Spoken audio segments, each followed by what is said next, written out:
Hola, acá vamos a dar comienzo al desarrollo del parcial de procesos sociales de América.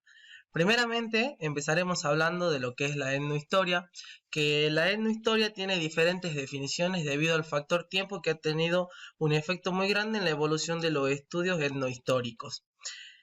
Y esta variación de definiciones crece alrededor de dos ejes, las disciplinas de procedencia y el momento de la definición.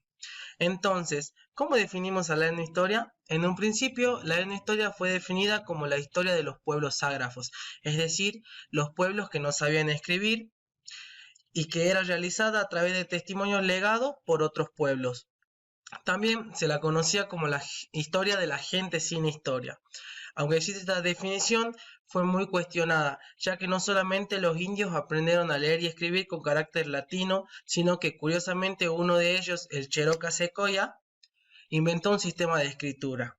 Sin embargo, en Mesoamérica había escritura desde antes de la era cristiana, con inscripciones en cerámicas, piedras, maderas, hueso y papel. Y después de la llegada de los españoles, muchos indios aprendieron a leer y escribir tanto en castellano, latín o en lenguas indígenas. Bueno, el término etnohistoria también apareció por primera vez al comienzo del siglo XX y fue utilizado en los años 50 por algunos antropólogos, arqueólogos e historiadores norteamericanos, que lo usaron para describir sus escritos y las investigaciones que iban llevando sobre la historia de los aborígenes en el Nuevo Mundo. En años más recientes, la etnohistoria pasó a ser el estudio histórico de cualquier pueblo que era considerado no europeo, digamos, y su objeto era reconstruir la historia de los pueblos indígenas antes y después de la colonización, mediante fuentes arqueológicas, orales y documentales. Es importante el uso del punto de vista antropológico, que es lo que distingue fundamentalmente al etnohistoriador de lo que sería cualquier historiador. Y eso se produce porque el sujeto de esta historia, el sujeto que utiliza la etnohistoria, coincide con el mismo de la antropología. Tenemos entonces dos elementos fundamentales de la etnohistoria. Primero, el uso de la teoría antropológica y también el tener como objeto de estudio a pueblos bárbaros en el sentido del antiguo griego. Teniendo en cuenta y siguiendo al autor Axel, él afirma que tanto los historiadores como los antropólogos deben aceptar que la etnohistoria es esencialmente el uso de métodos y materiales históricos y etnológicos para obtener conocimiento de la naturaleza y causa del cambio en una cultura definida por conceptos y categorías etnológicas. Aquí aparece uno de los puntos más utilizados en las definiciones, que es el proceso de cambio. Bueno, en el texto de Rojas que leímos sobre la etnohistoria, sostiene que el etnohistoriador debe estar atento a los aportes de otros métodos y utilizarlos. Está pensado fundamentalmente en el indio como sujeto y en las fuentes como medio de conocimiento. El problema de los textos indígenas es básico entre los etnohistoriadores de América, dependiendo ya del área y de la época elegida. Según Robert Carmack, afirma que la etnohistoria no solo es complementaria con la arqueología, sino también con la lingüística histórica, la etnografía y la paleobiología. También nos dice que la etnohistoria no es un método exclusivo, sino que se puede trabajar en conjunto con otros. Entonces, la interdisciplinaridad es muy importante, es necesaria y una de las características más importantes de la etnohistoria. Barber y Verdun dan una definición similar, diciendo que la etnohistoria es un campo interdisciplinario que estudia el comportamiento humano en el pasado y está caracterizada por depender en primer lugar de documentos, por el uso de datos de otras fuentes cuando las hay disponibles, y por una metodología que incorpora la historiografía y el relativismo cultural, y hace énfasis en la interacción cultural. Bueno, para hacer un resumen de más o menos lo que venimos hablando, la etnohistoria se encuentra entre la historia, que es donde toma el uso de análisis de los documentos escritos, y la antropología, de donde obtiene los conceptos. Aunque esta sería una visión muy simplista, porque la etnohistoria ha sido complejizando, incorporando elementos de distintas ciencias de acuerdo a las necesidades e intereses de cada uno. También actualmente hay muy pocos lugares donde se puede estudiar una licenciatura o una especialidad en etnohistoria. Casi siempre provienen de carreras de historia o de antropología. Fundamentalmente, lo que buscaba esta disciplina era recuperar la historicidad de los pueblos indígenas sometidos y olvidados mediante el embate de la occidentalización y arrinconados por el proceso de avance del capitalismo. La disciplina habría nacido también por la necesidad planteada por el objeto de estudio como forma de aglutinar las diferentes disciplinas que los investigadores utilizan y disponer de una etiqueta identificativa. Bueno, podemos empezar a hablar de la evolución de la etnohistoria. Antes la palabra etnohistoria aparecía separada, etnohistórica, pero luego en los años 40 se la unió por un guión, etnohistoria, y luego pasó a la forma más usual, como una única palabra. El origen de los estudios etnohistóricos se sitúa en la proclamación de la Ley de Reclamaciones Indígenas por parte del Congreso de los Estados Unidos en el año 1946. Esta ley permitía a los indios reclamar compensaciones por las tierras de las cuales habían sido despojados. Uno de los peligros que corre la etnohistoria es eliminar una de las partes en contacto, es decir, los indios y los europeos. Por ejemplo, la mayoría de la historia azteca omite o minimiza a los otros pueblos que entraron en contacto con ellos. Rojas afirma que no podemos estudiar la América colonial centrándonos solamente en los españoles o en los indios. De esta misma manera no puede haber una historia india separada de la historia española o europea, porque son partes necesariamente articuladas de la misma historia. Ahora también hablaremos de las características emic y etic en la etnohistoria.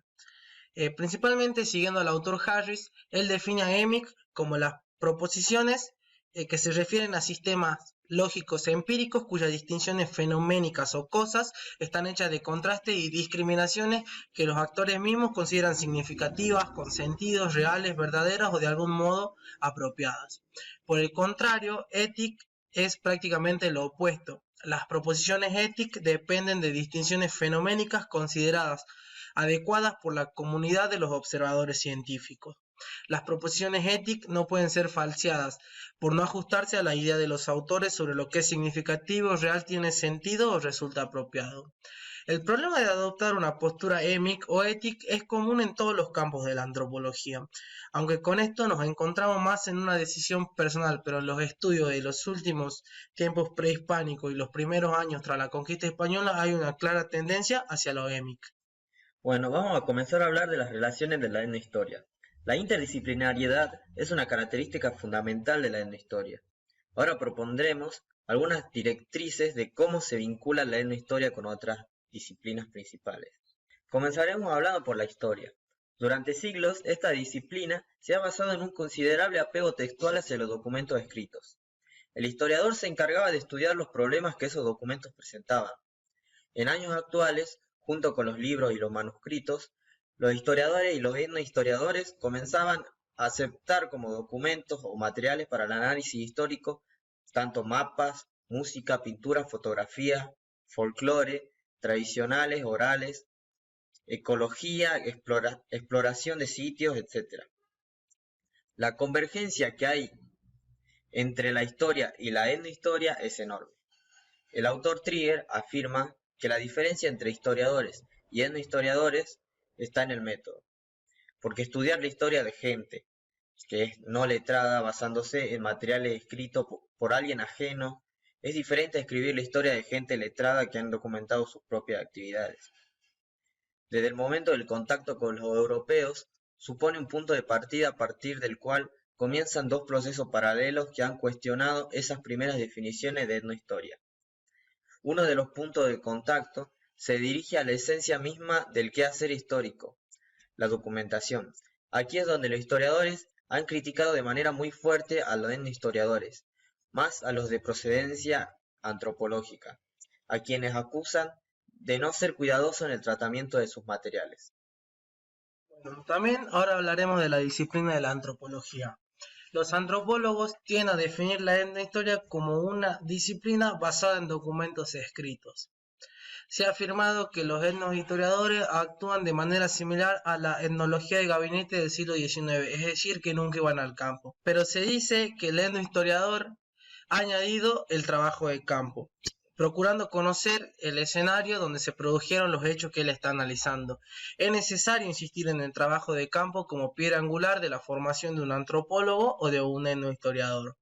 Aunque resulta muy curioso o preocupante la reticencia de los historiadores y los antropólogos para afirmar y aceptar que la existencia de la etnohistoria como una disciplina autónoma.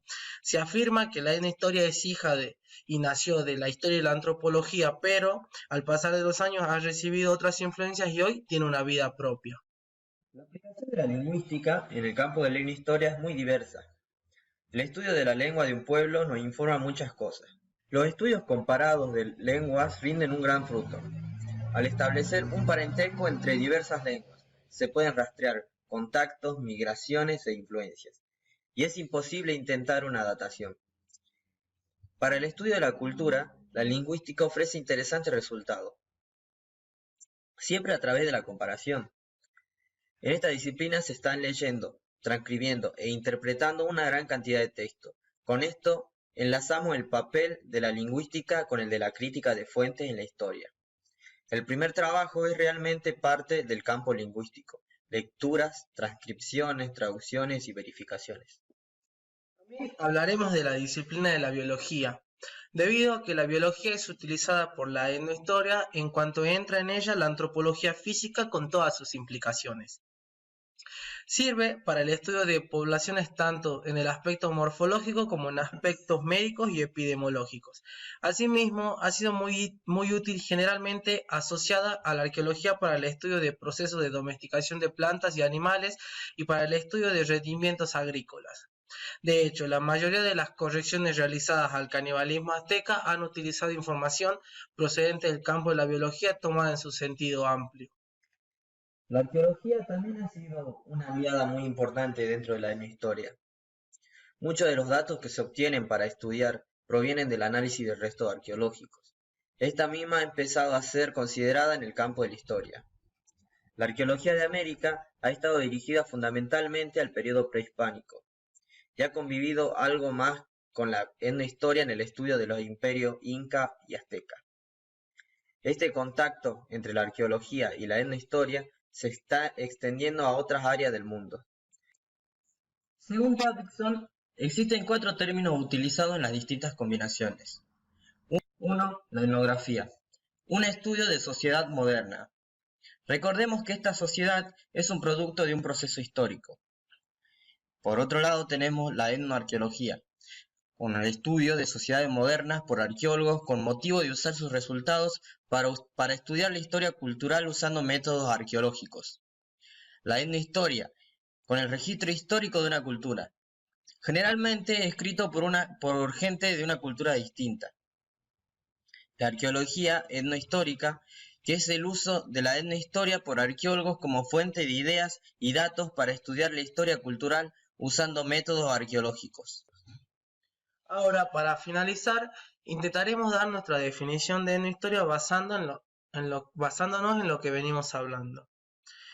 Bueno, está claro, ¿no?, que la etnohistoria es una disciplina interdisciplinaria que se basa de otros métodos y recursos que tiene disponibles de diferentes disciplinas para su propio beneficio.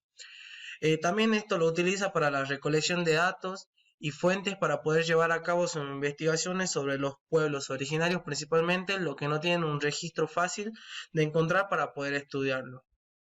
Esta disciplina, con el pasar de los años, está avanzando y va sufriendo diferentes cambios, y nosotros opinamos y consideramos que ya se la puede considerar como una disciplina autónoma. Y ahora, para ir cerrando un poco la parte de la etnohistoria, le mostraremos un video que hicimos en la cátedra con nuestros compañeros de grupo.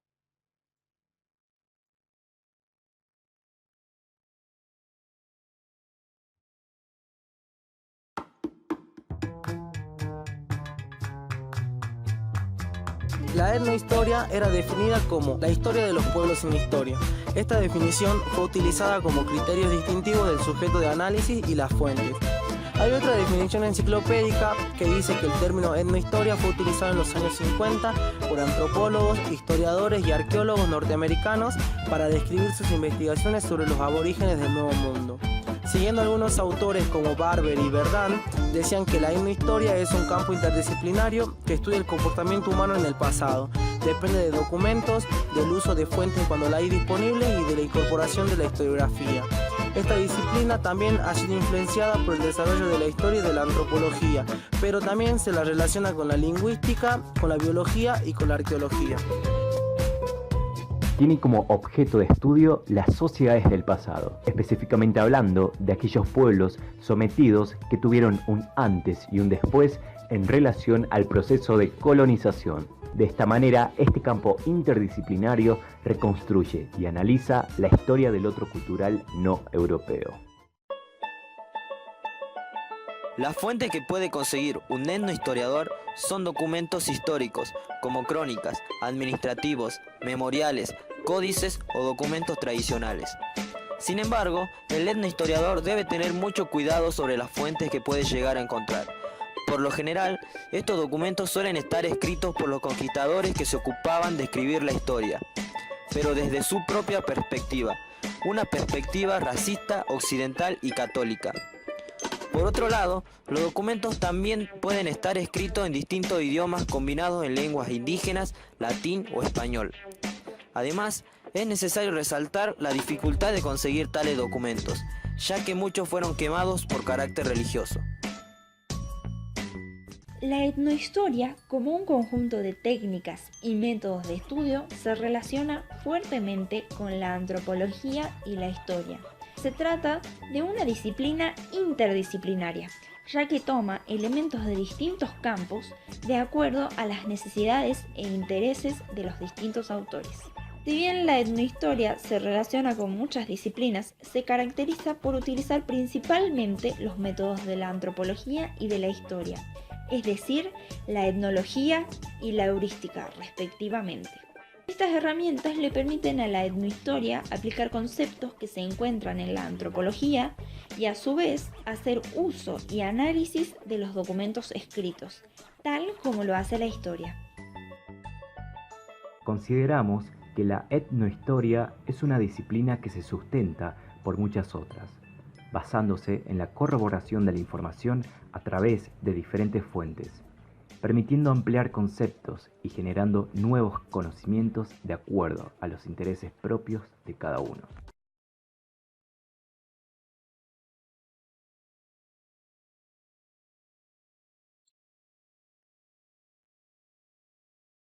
Bueno, eso fue un poco de lo que nosotros hicimos en la materia y ahora a continuación empezaremos a hablar de lo que son la Crónica de lo Imposible de Frank Salomon. Bueno, ahora hablaremos de Crónica de lo Imposible de Frank Salomon. Para eso utilizaremos un PowerPoint para poder ayudarnos. Crónica de lo Imposible. Salomon comienza su trabajo afirmando que las crónicas indígenas del Perú no son solamente crónicas escritas por indígenas. Lo que realiza es hacer un análisis de 3 crónicas, las relaciones de Titu Cusi y Pachacuti Yamqui y el manuscrito de Huarochiri, buscando en cada uno de ellos su enfoque característico del problema. Se toma el trabajo de combinar 2 puntos de vista drásticamente diferentes en cuanto a la naturaleza y utilidad del pasado. La raíz del conflicto que obra en las crónicas de los indígenas es la divergencia entre las concepciones andinas y las europeas. Los autores de las crónicas dieron testimonio de sucesos muy específicos, aspiraban a un objetivo más amplio en tiempo y espacio, proporcionando un instrumento para el análisis de causa y efecto. En España, los historiadores leyeron las crónicas y los cronistas parecen haber leído las relaciones. Para los andinos, las fuentes de conocimiento diacrónico eran completamente diferentes y nunca estuvieron organizadas sobre los principios de la cronología absoluta, causa y efecto o escatología. Ahora vamos a meternos un poco con las crónicas, que la primera en desarrollar Salomon es la relación de la conquista del Perú de Titu Cusi Yupanqui. Titu Cusi Yupanqui fue el segundo y penúltimo monarca del estado sucesor de Tahuantinsuyo. Esperaba que el rey de España lo reconociera como legítimo señor del Perú. Él enfrentó el abismo existente entre el ideario andino y el español. Su quehacer fue el crear un puente conceptual entre los dos sistemas. El problema que Titu Cusi enfrentaba era, en primer lugar, demostrar que la línea de los señores naturales peruanos pasaba no por el linaje de Huáscar y Atahualpa, que eran hermanos de su padre, ambos derrotados durante la invasión, sino más bien a través de su padre, a él mismo y al aún no derrotado estado neoincaico. En segundo lugar, él necesitaba probar que los señores de Vilcabamba eran aliados cristianos y no enemigos paganos del Sacro Imperio Romano. Esta posición requería de una prueba legal que hiciera parecer la guerra de resistencia al virreinato como una campaña de lealtad a una comprometida alianza entre el verdadero monarca Mango Inca, que era padre del autor, y los primeros españoles llegados al Cusco. La solución de Tito Cusi fue adoptar una clasificación drásticamente simplificada de todas las acciones de los dos bandos en guerras. En las partes iniciales de la relación, él hace hincapié en la incomprensión y el desajuste cultural. El proyecto de Tito Cusi fue aniquilado poco después de su muerte, cuando el ejército del virrey Toledo tradujo a su sucesor Tupac Amaru bajo el hacha del verdugo. Ahora hablaremos de la crónica brindada por Pachacuti Yanqui. Él buscaba erigir un puente ideológico que descansara no en un contacto reciente, factual y por consiguiente contingente entre Europa y los Andes, sino sobre una relación global e inherente a ellos. No estaba tan interesado como Tito Cusi en reorganizar la acción bajo categorías ficticias que sirvieran de común denominador. Aparece más tenaz frente al problema de la síntesis narrativa bicultural. Para entender la crónica, hay que saber que Pachacuti Yanqui no fue como Tito Cusi un soberano inca, sino que fue un señor étnico de rango medio. Él hizo las paces con el poder español, tanto por razones cronológicas, porque la lucha armada con España ya se había perdido en ese entonces, también por razones políticas. Los señores étnicos en su tiempo tenían oportunidades de enriquecerse bajo el régimen colonial. Intentó demostrar que aunque los andinos en el tiempo de la conquista no tenían el evangelio, jamás habían carecido de una visión del Dios verdadero, un dominio de lo ritual y de la religión. Pachacuti Yanqui aparentemente desea establecer por lo menos dos puntos. Uno es la existencia en el Nuevo Mundo de una historia sagrada, aunque precristiana, similar a la de los precristianos del Viejo Mundo.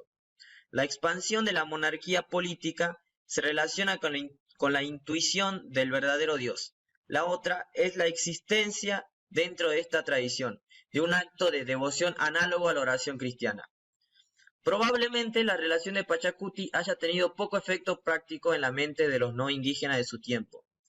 Tuvo éxito en reproducir, a nivel de la discusión literaria, el proceso entonces dominante. Después de siglos, el escrito de Pachacuti ha llegado a influir en la percepción europea del pensamiento andino. Bueno, ahora hablaremos del manuscrito de Huarochiri. Este es un manuscrito quechua, el único que conserva una tradición regional completa en su lengua de origen. El nombre comúnmente asociado con este manuscrito es el del padre Francisco de Ávila, conocido por haber hecho una persecución religiosa andina precisamente en el mismo lugar en el que el manuscrito fue compuesto. Pero la relación entre Ávila y el manuscrito está en duda y la interpretación del texto que se puede hacer depende, en parte, de la idea que cada cual tiene de esa relación. Diferentes autores han realizado diversas interpretaciones de este manuscrito. Tenemos tres autores, principalmente el primero es Dubiols, quien considera que fue escrita por un escribano llamado Tomás. Bajo esta perspectiva, Ávila fue el patrocinante y supervisor del trabajo, pero no su autor, y lo usó como fuente de información para su tratado de 1608 sobre falsos dioses. Otro traductor es Urioste, que sostiene que un redactor compaginó materiales recogidos con anterioridad al preparar el texto actual alrededor de 1606. Le parece que Ávila fue el redactor. Si estaría en lo correcto, el manuscrito estaría lejos de ser un registro directo de los relatos de informantes. Y por último está Taylor, que sostiene que Ávila ni patrocinó ni editó el texto. Sostiene que un andino bicultural violentado por el trabajo de Ávila, lo escribió a iniciativa propia alrededor de 1608. Esta hipótesis convierte al manuscrito en una crónica indígena en el sentido estricto. Como hemos observado, los escritores andinos se valieron de conceptos andinos como esquemas de organización para racionalizar la aparente irrupción del caos ejemplificado por la invasión europea. Bueno, como conclusión, Salomón afirmó en su texto que la primera generación de escritores andinos se esforzó por reclamar en el pensamiento lo que se había perdido en la batalla. Los escritores españoles variaban desde una visión ultraconservadora a una de vanguardia renacentista, pero todos estaban en algunos aspectos cogidos por el drama del mundo según la concepción cristiana.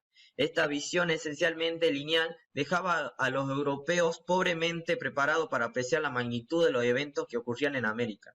Su victoria política resultó ser una escuela inadecuada para la comprensión de las diferencias culturales, porque ignoraron las diferencias y optaron por descartar las creencias de los nativos como erróneas. Nosotros creemos que estas crónicas se llaman crónicas de lo imposible por la dificultad de la interpretación de estos textos, ya que puede tener diversas interpretaciones, como vimos en el manuscrito de Huarochirí, que había 3 autores que interpretaban cosas distintas, ya que a pesar de que cualquiera de los textos haya sido escrito en un tiempo más o menos similar, todo depende de las posiciones que haya tenido cada cual dentro de una sociedad. Entonces lo atravesaban diferentes intereses, diferentes pensamientos y bueno, cada escrito podía afirmar cosas distintas, digamos. Con esto cerramos para poder dar lugar al próximo tema. Bueno, ahora hablaremos del Ayllu, siguiendo el texto de Guillermo Cuco. En este texto él dice que el autor Kunou fue el primero en publicar sus trabajos acerca del parentesco, la organización social y la comunidad entre los incas, en lo que era muy importante la presencia de los Ayllu. Durante la primera mitad del siglo XX, diversos estudiosos dedicaron su atención al estudio del Ayllu desde diferentes puntos de vista, pero siendo influenciados ya sea de manera indirecta o directa por el positivismo histórico y el evolucionismo antropológico. Recién, a partir de la segunda mitad de ese siglo, con la difusión del funcionalismo y el estructuralismo entre los antropólogos y de la metodología desarrollada por la Escuela de los Anales, es aquí cuando se vio un significativo avance en las investigaciones. Con respecto al Ayllu, se vio renovada la atención de los que se dedicaban a estudiar las áreas andinas. Consciente de la importancia de esta institución para la correcta comprensión de la sociedad andina. Esto se ha producido debido al énfasis puesto en el estudio de los denominados grupos étnicos del Tahuantinsuyo, lo que también ha permitido un gran acercamiento a distintas problemáticas andinas, donde se reafirma la importancia del Ayllu como unidad social y núcleo de las relaciones sociales y de parentesco, políticas, económicas y religiosas. Pero, sin embargo, surgen algunas dificultades muy importantes, y las mismas traen muchas confusiones debido a que parten de la defectuosa identificación del Ayllu con bando, linaje, mitad o parcialidad. Para hacer consenso entre los investigadores, la explicación del presente andino debe derivarse de la comprensión o explicación de procesos de transformaciones ocurridas a partir de la invasión europea. El estudio de las relaciones sociales, políticas, religiosas y económicas en las comunidades andinas contemporáneas, así como las técnicas agropecuarias, textiles, cerámicas, etc., perceptibles en la vida cotidiana, además de los tradicionales estudios sobre el parentesco andino, permitieron tomar y redescubrir las múltiples facetas de la real importancia del Ayllu en la sociedad andina contemporánea y la que debió tener en el Perú prehispánico. El conocimiento minucioso de las diversas posibilidades de relaciones internas y externas del Ayllu nos permite esclarecer y ampliar las alusiones fugaces en los textos coloniales de algunas de estas características, permitiéndonos así estudiar el grado de cambio particular en cada caso. Asimismo, las investigaciones contemporáneas sobre la mitología andina permiten una información científicamente más informada sobre los ritos, las costumbres, etc. Cook en su texto habla del Ayllu como unidad de cohesión social. En el estado actual del conocimiento sobre la materia, todavía se hace difícil precisar o definir el Ayllu. Las múltiples implicancias de esta institución, que van desde las distintas realidades o niveles sociales, las variantes regiones estudiadas y las dificultades en las fuentes, sean orales o escritas, con las que el investigador tropieza, no han alentado a estudios sistemáticos y de largo aliento con el fin de precisar los alcances de esta categoría andina. Una característica importante del Ayllu es la de ser un elemento de cohesión social, al nuclear un grupo bajo relaciones que pueden expresarse de manera de ritual, económica, social, parental, etc. Podemos hablar también de diferentes relaciones de Ayllus. Primeramente tenemos el Ayllu y la cosmovisión. El análisis de la simbología religiosa andina es uno de los caminos que permiten comprender la estructura social. En este texto Cobos nos habla de una asociación entre las cabrillas, que eran las estrellas, y el Ayllu. La identificación de las cabrillas como madre de los Ayllus y también la identificación de los miembros de los Ayllus como similes, es decir, como iguales, lo que atribuyen a la conservación de la estructura social. Lo que dice Cobos nos remite a la concepción y significado de la unidad y cohesión social que deben ser proyectadas en los principios de organización social existente en el Ayllu. La denominación y asociación con el concepto del Colca pueden estar referidas a la idea del Ayllu como un depósito o granero que provee sustento, y los principios de solidaridad vinculados a los principios de reciprocidad comunal que se ejercen en el interior del Ayllu. La similitud entre las estrellas remite a las características que definen la pertenencia a un Ayllu, en donde se consideran iguales por descender de un antepasado común. Como madre de los Ayllus, las cabrillas proveen los hijos necesarios para la continuidad en la existencia de esas instituciones. El Ayllu y sus principios de organización social. En lo que conocemos actualmente del mundo andino, es posible demostrar que las sociedades andinas, como muchas sociedades tradicionales, estuvieron regidas y organizadas en torno a modelos elaborados conscientemente por los individuos. El Ayllu se presenta en estos modelos como unidad de estructuración, ya que su organización interna, relación con otro Ayllu y la organización de un conjunto de ellos permite la estructuración del ideal de sociedad. El Ayllu también significa un principio subordinado de organización, dependiente de la existencia de categorías duales o tripartitas. Cada una de las mitades de un sistema dualista en los Andes está formada por un número de Ayllus. En el caso de la tripartición, no ha sido posible precisar con certeza si el Ayllu pertenece a una de estas tres categorías. Arqueológicamente, es posible comprobar o rectificar los patrones sobre los patrones de organización social a partir de los asentamientos permanente o temporal de uno o más Ayllu. Esto es factible si se pueden aislar rasgos culturales plasmados en restos materiales, tejidos, cerámica, etc., que son propios de cada Ayllu. Cobos distingue confusamente dos tipos de asentamiento.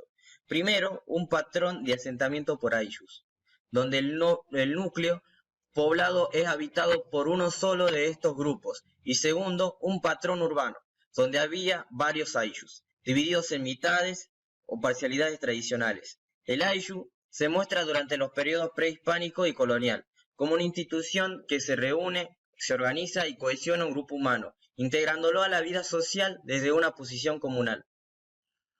Otra característica es el Ayllu y el tributo.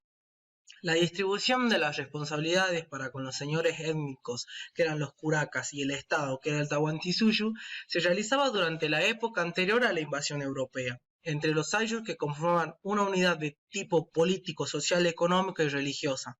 Cada uno de los Ayllus, que eran controlados por los quipucamacayos, tributaban al curaca y al inca.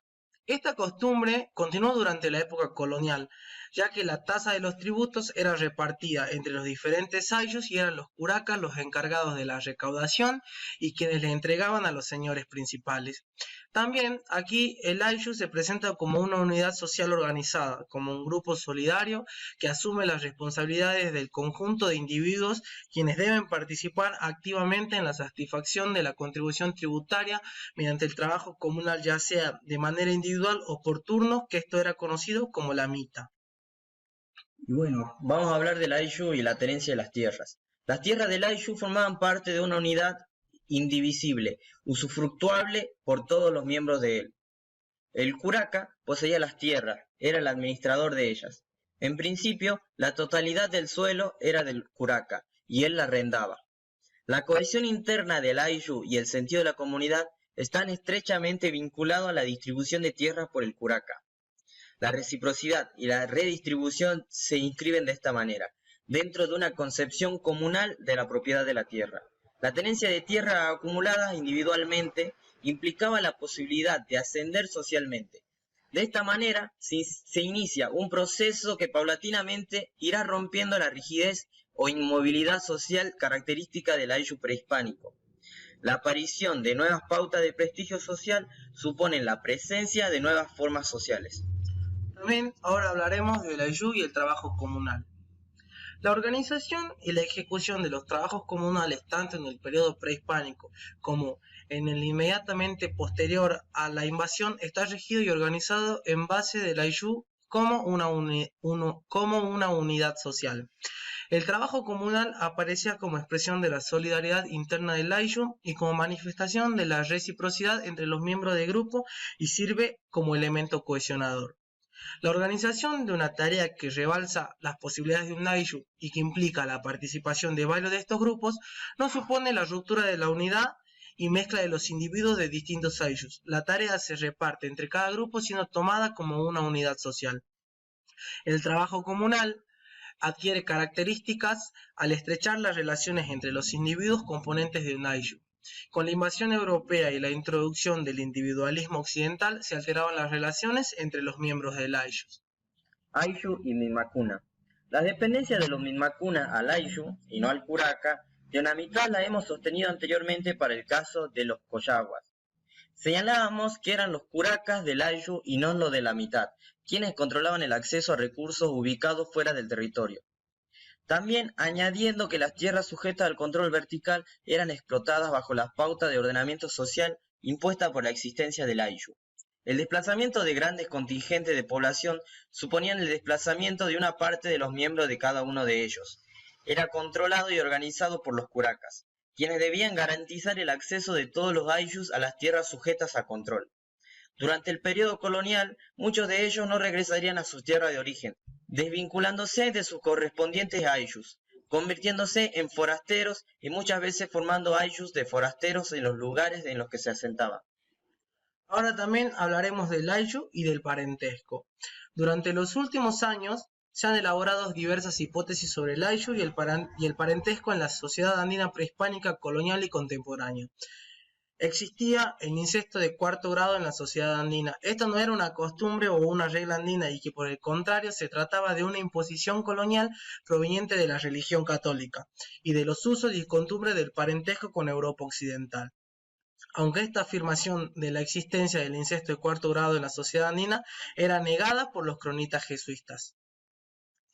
Y bueno, para finalizar, el ayllu y la muerte. La vinculación del individuo con su ayllu la vemos hasta el momento de su muerte y aún después de ella. La quema de la ropa del difunto, el lavado, las comidas que se le preparaban después de muerto eran ceremonias en las que participaba todo el ayllu. Los sacrificios corrían también a cargo de los parientes y los miembros del ayllu, al igual que el transporte hacia el lugar del entierro. Ahora, para finalizar, mostraremos un video que encontramos del ayllu que nos pareció muy interesante.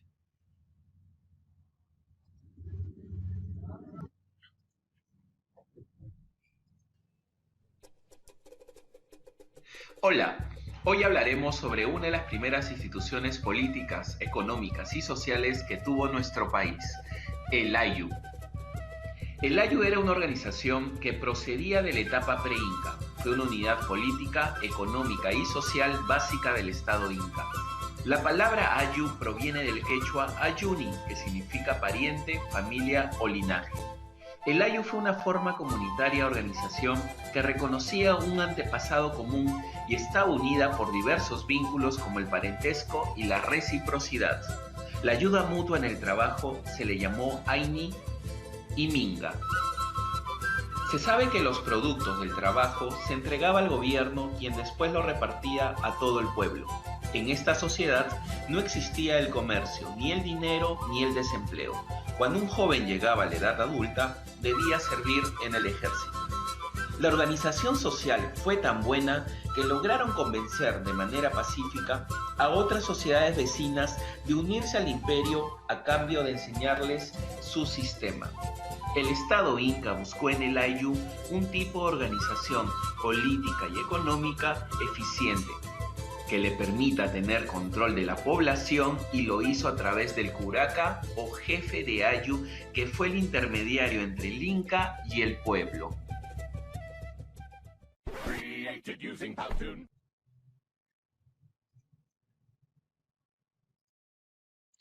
Ahora, para finalizar, hablaremos de la estructura del Estado incaico según Wachtel Nathan.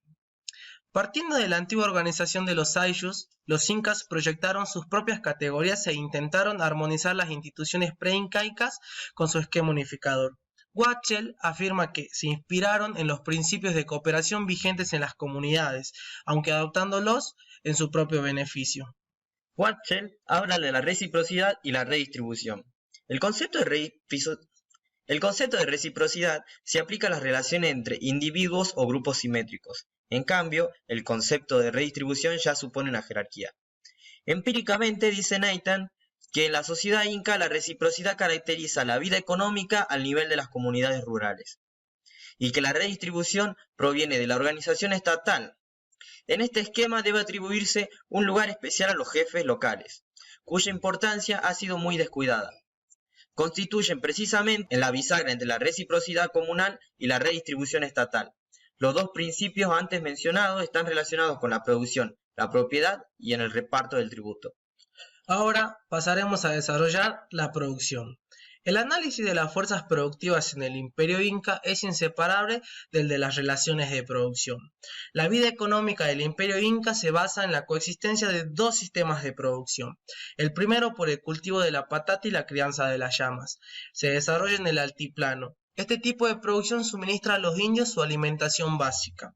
Lo practican en el cuadro de la comunidad rural. El Ayllu es su sistema de subsistencia. El segundo, fundado sobre el cultivo del maíz, se desarrolla en una zona media, más tardíamente, gracias a una política de grandes obras. Es un sistema estatal orientado hacia la creación de un excedente. El Imperio Incaico no introdujo ninguna técnica nueva en los Andes, pero impuso formas sociales y políticas al proceso de producción, que modificaron su sentido y su escala. Integró los elementos preexistentes en una nueva estructura. En segundo lugar, la propiedad. Había una apropiación de los bienes en el imperio. Muestra el entrecruzamiento de derechos diferentes. Por ejemplo, para los miembros del Ayllu tenían derechos particulares sobre los bienes familiares, como campito, la casa y el ganado, pero también derechos más amplios sobre la tierra y los rebaños de la comunidad.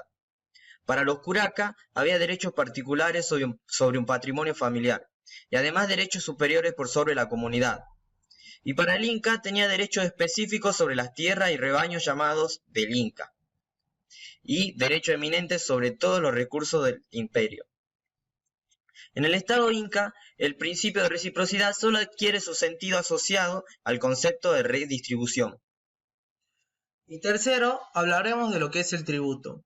La economía inca no conoce la moneda, sin embargo, los bienes circulaban por el imperio, primero por trueques y luego fundamentalmente por el tributo. Wachtel afirma que el tributo debido al Inca es lo que asegura la circulación de bienes a través de todo el imperio, ya sea que el producto de las tierras incas llegue directamente al Cusco o que el Inca transfiera de una región a otra los bienes acumulados en sus graneros. Pero se trata de una circulación relativamente limitada. Por una parte, es preciso tener en cuenta la importancia del consumo local y por otra parte, los campesinos no solo deben tributo al Inca, sino también a toda la jerarquía de los curacas. El carácter fundamental del Ayllu es que los campesinos deben su fuerza de trabajo y no el producto de las tierras del Ayllu. Una categoría muy curiosa de tributarios son los artesanos, que solo deben el producto de su trabajo especializado y están libres de toda otra obligación. El campesino, como actor tributario, tenía tres obligaciones. El primero era el trabajo colectivo de la tierra, en donde se ponen al servicio del Estado y de su aparato administrativo los vínculos de solidaridad de los miembros del Ayllu. En segundo lugar, la mita, en donde el Estado recluta un cierto número de tributarios para el ejército y los grandes trabajos, según las necesidades y durante un tiempo limitado. Y los miembros del Ayllu en ese momento cultivan las tierras de los tributarios ausentes. Y en tercer lugar, el tributo textil, en donde cada familia hila y teje para el Inca el importe del tributo, que varía según las fuentes, pero es siempre el Inca quien administra la materia prima para hacerla tratar. En resumen, el tributo se integra al sistema de reciprocidad. Los campesinos cultivan la tierra del Inca a cambio del derecho a usar la tierra comunitaria. Por lo mismo, como contraprestación por el derecho a disponer de la lana de la comunidad. En fin, trabajan la lana del Inca. Ahora también hablaremos de los principios organizativos incaicos. El modelo se ordena con 3 principios numéricos: la dualidad y cuatripartición, la tripartición y la división decimal. Hablaremos primeramente del dualismo y cuatripartición. Las 4 partes del imperio situadas alrededor del Cusco entran en una clasificación y se ordenan según una jerarquía. Podemos decir que se oponen 2 a 2 dentro de un sistema definido por 2 dicotomías sucesivas: el Chinchaysuyu y Antisuyu en la mitad superior, mientras que el Collasuyu y el Kuntisuyu en la mitad inferior. El dualismo y la cuatripartición están ordenadas alrededor de un centro, que era el Cusco, que era el centro del imperio. Se dividía en 4 barrios que llevan el nombre de las 4 grandes provincias, de acuerdo con las mismas orientaciones espaciales. Este principio es utilizado en la mayoría de las comunidades y grupos, ya que tenía una relación de parentesco y esto a su vez se relacionaba con las relaciones de reciprocidad. Después está la tripartición. En Cusco y en el resto del imperio, las categorías Collana, Pellán y Callao designan 3 grupos situados en un orden jerárquico. Estas categorías entran en la organización del sistema del parentesco. Pero estas categorías implican también una definición social. Collana designa al grupo de los jefes, es decir, de los conquistadores incas. Callao es la población vencida. Y por último, Payán representa un grupo mixto, constituido por los ayudantes o servidores de los jefes, a la vez inca y no inca. Ahora por último hablaremos del tercero, que es el sistema decimal. De esta manera se organizaba la burocracia inca y el censo de la población. Toda la población del imperio se repartía en grupos de 10, 50, 100, 500, 1000, 10.000 y 40.000 tributarios. Hay una especie de equilibrio entre poderes locales y centralización estatal. No conviene tampoco interpretar sistemáticamente las relaciones del Inca con los curacas en términos de conflicto. Aquí también juegan los principios de reciprocidad y redistribución. Bueno, con esto damos por finalizado nuestro parcial de la Cátedra de Procesos Sociales de América. Yo soy Durán Darío Alberto. Yo soy el alumno Enzo Serpa. Con esto nos despedimos y muchas gracias.